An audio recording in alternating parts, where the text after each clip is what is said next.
Hi friends, welcome to my YouTube channel. ಹೇಗಿದ್ದೀರಾ ಎಲ್ಲರೂ? ಇವತ್ತಿನ ವಿಡಿಯೋದಲ್ಲಿ ನಾನು ಮಂಗಳೂರು ಬನ್ಸ್ ರೆಸಿಪಿ ತೋರಿಸ್ತಾ ಇದ್ದೀನಿ. ತುಂಬ ಟೇಸ್ಟಿಯಾಗಿರುತ್ತೆ ಇದು ಚಟ್ನಿ ಅಥವಾ ಸಾಂಬಾರು ಜೊತೆ ತಿನ್ನೋಕ್ಕೆ ಚೆನ್ನಾಗಿರುತ್ತೆ. ಮೈಲ್ಡ್ ಸ್ವೀಟ್ ಇರುತ್ತೆ, ಹಾಗೆ ಟೇಸ್ಟಿ ಕೂಡ ಇರುತ್ತೆ. ಕೊಡಗಿನಲ್ಲಿ ಸಣ್ಣ ಸಣ್ಣ ಹೋಟೆಲ್ಗಳಲ್ಲಿ ಇದು ಸಿಗುತ್ತೆ ಟೀ ಜೊತೆ ತಿನ್ನೋದಕ್ಕೆ. ಬನ್ನಿ ಇದನ್ನು ಹೇಗೆ ಮಾಡೋದು ಅಂತ ನೋಡೋಣ. ಇದಕ್ಕೆ ನಾನು 2 ಪಚ್ಚಬಾಳೆ ತೊಗೊಂಡಿದ್ದೀನಿ. ಯಾವ ಬಾಳೆಹಣ್ಣು ಬೇಕಾದರೂ ತೊಗೋಬೋದು ನೀವು. ಏಲಕ್ಕಿ ಬಾಳೆ ಅಥವಾ ಹೂ ಬಾಳೆ, ಮೈಸೂರು ಬಾಳೆ ಯಾವ್ದು ಬೇಕಾದರೂ ತೊಗೋಬೋದು ನೀವು. ಇದನ್ನು ಸಿಪ್ಪೆ ತೆಗೆದು ಹಾಕ್ತಾಯಿದ್ದೀನಿ. ಇದನ್ನು ಸ್ಮ್ಯಾಶ್ ಮಾಡ್ಕೋಬೇಕು, ಇಲ್ಲ ಮಿಕ್ಸಿಯಲ್ಲಿ ಹಾಕಿ ಒಂದು ಸಲ ಗ್ರೈಂಡ್ ಮಾಡಿ ತೆಗೆಯೋದಾದರೂ ಈಸಿ ಆಗುತ್ತೆ. ಈಗ ಇದಕ್ಕೆ 2 ಟೀ ಸ್ಪೂನಷ್ಟು ಸಕ್ಕರೆ ಹಾಕ್ಕೊಂಡಿದ್ದೀನಿ, ರುಚಿಗೆ ತಕ್ಕಷ್ಟು ಉಪ್ಪು, ಹಾಗೆ 1 ಟೀ ಸ್ಪೂನಷ್ಟು ಜೀರಿಗೆ ಹಾಕ್ಕೊಂಡಿದ್ದೀನಿ. ಇದನ್ನು ಸ್ಮ್ಯಾಶ್ ಮಾಡ್ಕೋಬೇಕು. ಸ್ಮ್ಯಾಶರ್ ಇದ್ದರೆ ಅದರಲ್ಲಿ ಮಾಡ್ಕೊಳ್ಳಿ, ಇಲ್ಲ ಮಿಕ್ಸಿಗೆ ಹಾಕಿ ರುಬ್ಕೊಳ್ಳೋದಾದರೆ ಮಿಕ್ಸಿಗೆ ಹಾಕಿ ರುಬ್ಕೊಂಡು ಆಮೇಲೆ ಸಕ್ಕರೆ ಇದನ್ನೆಲ್ಲ ಹಾಕಿದರೆ ಸಾಕಾಗುತ್ತೆ. ಇದನ್ನು ಚೆನ್ನಾಗಿ ಕಿವುಚ್ಕೋಬೇಕು. ಕೈಯಲ್ಲಿ ನೋಡೋದಾದರೆ ಕಿವುಚ್ಕೋಬೋದು. ಈ ರೀತಿ ಸ್ಮ್ಯಾಶ್ ಮಾಡ್ಕೊಂಡಿದ್ದೀನಿ. ಇದಕ್ಕೆ ನಾನು 1/4 ಟೀ ಸ್ಪೂನಷ್ಟು ಅಡುಗೆ ಸೋಡಾ ಹಾಕ್ಕೊಂಡಿದ್ದೀನಿ, 1/4 ಕಪ್ಪಷ್ಟು ಗಟ್ಟಿ ಮೊಸರು ಹಾಕ್ಕೊಂಡಿದ್ದೀನಿ, ಹುಳಿ ಇಲ್ಲದೆ ಇರುವಂಥ ಮೊಸರು ಹಾಕ್ಕೊಂಡಿದ್ದೀನಿ. ಇದನ್ನು ಚೆನ್ನಾಗಿ ಮಿಕ್ಸ್ ಮಾಡಿ ನಾನು ಇದನ್ನು ಕೈಯಲ್ಲಿ ಈ ರೀತಿ ಕಿವುಚ್ಕೊಂಡು ಮಿಕ್ಸ್ ಮಾಡ್ತಿದ್ದೀನಿ. ಬೇರೆ ಬಾಳೆಹಣ್ಣಿನಲ್ಲಿ ಮಾಡ್ಕೊಳ್ಳೋದಾದರೆ ನೀವು ಇದನ್ನು ಒಂದು ಸಲ ಮಿಕ್ಸಿಗೆ ಹಾಕೋದೇ ಬೆಟರ್. ಇದನ್ನು ಚೆನ್ನಾಗಿ ಈ ರೀತಿ ಕಿವುಚ್ಕೋಬೇಕು. ಈಗ ಇದಕ್ಕೆ ಸ್ವಲ್ಪ ಸ್ವಲ್ಪ ಮೈದಾ ಹಿಟ್ಟು ಹಾಕ್ಕೊಂಡು ಮಿಕ್ಸ್ ಮಾಡಬೇಕು. ಈ ರೀತಿ ಚೆನ್ನಾಗಿ ಮಿಕ್ಸ್ ಮಾಡ್ಕೊಳ್ಳಿ. ಹದ ಗೊತ್ತಾಗುತ್ತೆ ನಮಗೆ ಇದು ಎಷ್ಟು ಕನ್ಸಿಸ್ಟೆನ್ಸಿ ನೋಡಿಕೊಂಡು ಒಂದು ಚಪಾತಿ ಹಿಟ್ಟಿನ ಅದಕ್ಕೆ ಇದನ್ನು ಹದ ಮಾಡ್ಕೋಬೇಕು.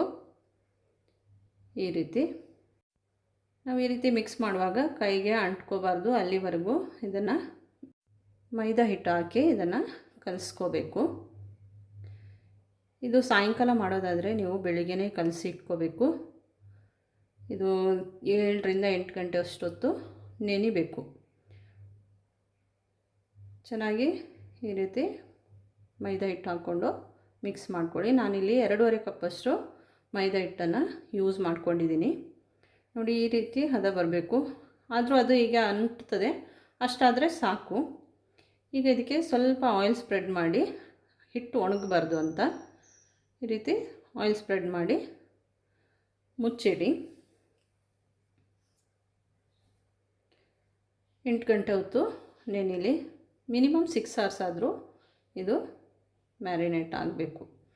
ಈಗ ಇದನ್ನು ಆಫ್ಟರ್ 7 ಅವರ್ಸ್ ನಾನು ಇದನ್ನು ಓಪನ್ ಮಾಡ್ತಾಯಿದ್ದೀನಿ. ಓಪನ್ ಮಾಡಿ ಈ ರೀತಿ ಮಿಕ್ಸ್ ಮಾಡ್ಕೊಳ್ಳಿ ಒಂದು ಸಲ. ಇದೊಂಥರ ಅಂಟಿರುತ್ತೆ. ಸ್ವಲ್ಪ ಮೈದಾ ಹಿಟ್ಟನ್ನು ಹಾಕ್ಕೊಂಡು ಇದನ್ನು ಉಂಡೆ ಮಾಡ್ಕೊಳ್ಳಿ. ಕೈಗೆ ಅಂಟ್ತಾ ಇದ್ದರೆ ಈ ರೀತಿ ಉಂಡೆ ಮಾಡ್ಕೊಳ್ಳಿ. ಮೈದಾ ಹಿಟ್ಟನ್ನು ತುಂಬ ಜಾಸ್ತಿ ಹಾಕಕ್ಕೆ ಹೋಗಬೇಡಿ. ಈ ರೀತಿ ಉಂಡೆ ಕಟ್ಟುವಾಗ ಸ್ವಲ್ಪ ಹಾಕ್ಕೊಂಡು ಈ ರೀತಿ ಮಾಡ್ಕೊಳ್ಳಿ. ಇದೊಂದು ಸ್ವಲ್ಪ ದಪ್ಪ ಚಪಾತಿ ಈ ಥರ ಮಾಡಿಕೊಂಡು ಪೂರಿ ಥರ ಲಟ್ಟಿಸ್ಕೋಬೇಕು. ಚಪಾತಿ ಉಂಡೆ ಪೂರಿ ಥರ ಲಟ್ಟಿಸ್ಕೋಬೇಕು. ಈ ರೀತಿ ಸ್ವಲ್ಪ ಮೈದಾ ಹಿಟ್ಟನ್ನು ಹಾಕಿ ಸ್ಪ್ರೆಡ್ ಮಾಡಿಕೊಂಡು ಇದನ್ನು ಈ ರೀತಿ ಸ್ವಲ್ಪ ದಪ್ಪಕ್ಕೆ ಲಟ್ಟಿಸ್ಕೋಬೇಕು. ಈ ರೀತಿ ಆದರೆ ಸಾಕು. ನೋಡಿ ಎಷ್ಟು ದಪ್ಪ ಇದೆ ಅಂತ. ಇಷ್ಟು ದಪ್ಪ ಇರಬೇಕು. ಎಲ್ಲನೂ ಇದೇ ರೀತಿ ಮಾಡ್ಕೊಂಡಿದ್ದೀನಿ ನಾನು. ಇದನ್ನು ಫ್ರೈ ಮಾಡಬೇಕು. ಅದಕ್ಕೆ ಎಣ್ಣೆ ಹಾಕ್ಕೊಂಡಿದ್ದೀನಿ ಬಾಣಲೆಗೆ. ಎಣ್ಣೆ ಬಿಸಿ ಆಗ್ತಿದ್ದಂಗೆ ಇದಕ್ಕೆ ಹಾಕ್ಕೊಂಡಿದ್ದೀನಿ. ಈ ರೀತಿ ಎಣ್ಣೆ ಈ ರೀತಿ ಮೇಲೆಗೆ ಇದಕ್ಕೆ ಹಾಕ್ಕೊಡಿ. ಸ್ವಲ್ಪ ಫ್ರೈ ಆಗೋ ತನಕ ಮತ್ತು ಈ ರೀತಿ ಪ್ರೆಸ್ ಮಾಡಿದರೆ ಉಬ್ಕೊಳ್ತದೆ, ಪೂರಿ ಥರನೇ ಉಬ್ಕೋತದೆ. ಇದು ಚಟ್ನಿ ಅಥವಾ ಸಾಂಬಾರು ಜೊತೆ ತಿನ್ನೋದಕ್ಕೆ ಚೆನ್ನಾಗಾಗ್ತದೆ. ಅದು ಇಲ್ಲದಿದ್ದರೂ ಬರೀ ಟೀ ಜೊತೆ ಅಥವಾ ಬರೀ ಹಾಗೆ ತಿನ್ನೋಕ್ಕೂ ತುಂಬಾ ಟೇಸ್ಟಿಯಾಗಿರುತ್ತೆ.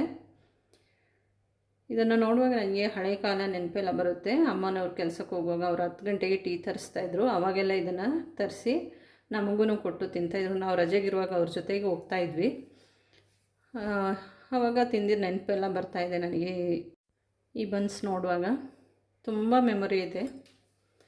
ಇವಾಗ ನಾವೇ ಮಾಡಿಕೊಂಡು ತಿನ್ನುವಷ್ಟಕ್ಕೆ ಬೆಳೆದಿದ್ದೀವಿ ನಾವು. ತುಂಬಾ ಖುಷಿಯಾಗುತ್ತೆ ಕೂಡ. ನನಗೆ ರೆಸಿಪೀಸ್ ಮಾಡೋದು ಅಂದರೆ ತುಂಬ ಇಷ್ಟ, ವೆರೈಟಿಯಾಗಿ ಮಾಡೋದು ಅಂದರೆ ತುಂಬ ಇಷ್ಟ. ಇದೇ ರೀತಿ ಇದನ್ನು ಎರಡು ಕಡೆನೂ ಫ್ರೈ ಮಾಡಿ ತೆಗೀರಿ.